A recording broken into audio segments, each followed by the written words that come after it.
khăng hi so lâu ding hi ta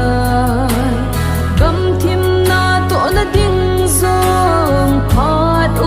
ta lo ei mata chi zo hi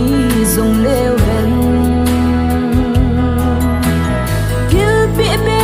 in hong phalin ki piu te mai te mun no le pa u le nau go le pai te thagau da mun zon ding a kap atam be mu thim gam ma pui do ding in I pan thei na chi in pang chi u te ki pa man la lu khu chu I san di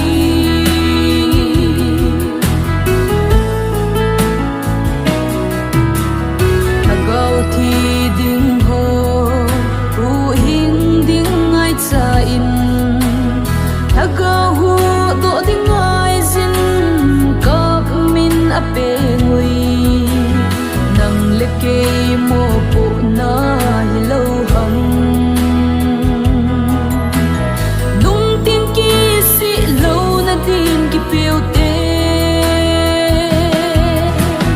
mai te mun no le pa u le nau go le pai te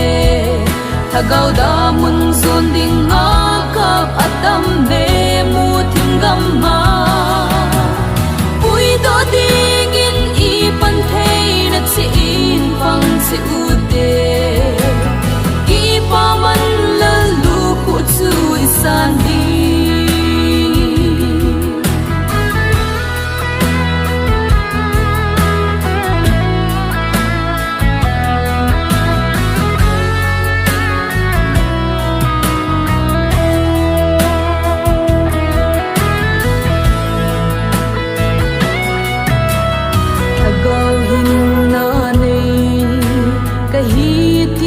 tâm ta hin la lagau mang ding po nat na nei lo mu thim gam dia chau na te lung gu lung te bang ta pe lo mai te mun no le pa u le nau go le pai te thagau da mun zon ding a kap atam be